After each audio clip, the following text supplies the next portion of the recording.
अस्सलाम वालेकुम फ्रेंड्स, कैसे हैं आप सब? मैं होप करती हूँ कि आप सब ठीक ठाक होंगे और अपनी गार्डनिंग को एंजॉय कर रहे होंगे। फ्रेंड्स, आज की जो वीडियो है वो स्पाइडर प्लांट के हवाले से है और मेरी एक सब्सक्राइबर मेरी सिस्टर हैं और वो मेरी रेगुलर कस्टमर भी हैं। तो उन्होंने मुझसे कहा था कि आप इसके ऊपर वीडियो बनाएं कि उनके स्पाइडर प्लांट की ग्रोथ अच्छे तरीके से नहीं होती। तो मैंने कहा चले, मैं अपने स्पाइडर प्लांट्स को मैंने रिपोर्ट भी करना था, तो मैंने कहा मैं वो भी कर लूँगी और साथ-साथ आप लोगों के साथ वीडियो भी शेयर कर लूँगी। ये देखिए, ये मैंने एक सीमेंट के बैग के अंदर अपने स्पाइडर प्लांट लगाए हुए हैं और ये सर्दियों में बिल्कुल ख़त्म हो गए थे। अब ये न्यू ग्रोथ इनकी हुई है और माशाल्लाह से इनके लीफ देखें कि कितने हेल्दी और फ्रेश लीफ हैं इनके। तो अब जो है ये आपको मैं अपने प्लांट्स दिखा रही हूँ। ये सारे प्लांट्स मैंने रिपॉट करने हैं और इन पॉट्स के अंदर ये काफ़ी ज़्यादा कंजस्टेड हो चुके हैं।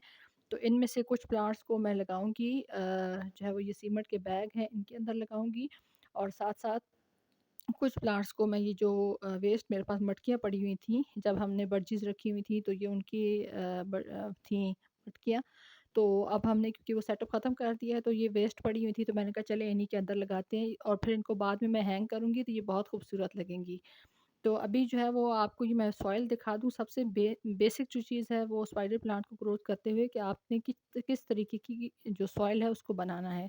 तो रिच फर्टाइल सॉइल बनाएँ, सैंडी सॉइल बनाएँ, क्योंकि ये जो स्पाइडर प्लांट होता है इसकी जो रूट्स होती हैं वो ट्यूबर्स होते हैं। उनके अंदर ये देखिए, ये इसके रूट्स बाउंड देखें कितनी ज़्यादा रूट बाउंड हो चुकी है। तो ये ट्यूबर्स होते हैं, अगर इसके अंदर आप ऐसी सॉइल का यूज़ करेंगे कि जिसमें पानी रुकेगा तो ये ट्यूबर्स गल जाएँगे और आपका प्लांट जो है वो सर्वाइव नहीं कर पाएगा। तो यही इसकी ट्यूबर्स होते हैं और यही इसकी रूट्स होती हैं। तो इनकी जो है वो अगर आप हिफ़ाज़त कर लें तो फिर आपका प्लांट जो है वो कभी भी ख़राब नहीं होगा। तो अभी इसको मैं कट कर दूँगी और ये देखिए, ये मैंने इसके नीचे वाली सारी जो तकरीबन 50% इसकी जो मैंने ये सॉइल आप चेक कर लें, जो इसकी रूट्स हैं वो मैंने कट कर दी हैं और इसकी अब जो एक्स्ट्रा रूट्स हैं उनको मैं हटा दूँगी, क्योंकि अब मटकी के अंदर इसको लगाना है। तो ये मटकी जो है छोटी-सी है तो इसके अंदर ज़ाहिर है अगर आप बड़ी रूट्स के साथ करेंगे तो प्लांट अच्छे से सेट नहीं हो सकेगा। तो अभी इसकी रूट्स को अलग करूँगी और इसमें से जो मट्टी वगैरह है वो भी निकाल लूँगी और देखूँगी कुछ और अगर एक्स्ट्रा रूट्स हुई तो उनको भी मैं इस तरीके से कट कर दूँगी, क्योंकि इसको कोई फ़र्क नहीं पड़ता अगर आप इसकी हाफ़ से ज़्यादा रूट्स को भी कट कर दें तो। पॉट मैंने खाली कर दिया और ये इतना ज़्यादा रूट बाउंड था कि आप देखिए मेरा पॉट बिल्कुल क्लियर होके निकला है। यानी ये इतना ज़्यादा इसके अंदर रूट्स जो थी वो डेवलप हो चुकी थी।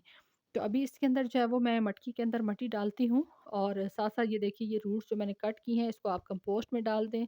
अच्छी न्यूट्रिएंट से भरी हुई कंपोस्ट आपकी तैयार हो जाएगी और ये देखिए माशाल्लाह से इसकी रूट्स को कट करने के बाद आप इसको चाहें तो इससे ज़्यादा भी कट कर सकते हैं। जैसे ये देखिए, ये एक सिंगल रूट है तो इसको भी अगर आप लगाएँगे तो इतनी रूट्स के साथ भी आपका प्लांट जो है वो अच्छे से चल जाएगा।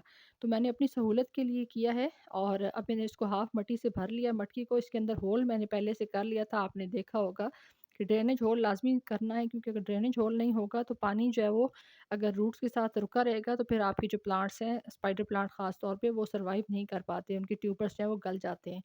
तो इसको मैं 2 तरफ से लगाऊँगी, एक इसका जो ये साइड है यहाँ पे इसको मैं एक प्लांट लगाऊँगी और एक उसको ऊपर से लगाऊँगी, क्योंकि जब इसको मैंने हैंग करना है तो ये दोनों तरफ से प्लांट्स जो हैं वो लगे हुए बहुत ज़्यादा खूबसूरत लगेंगे।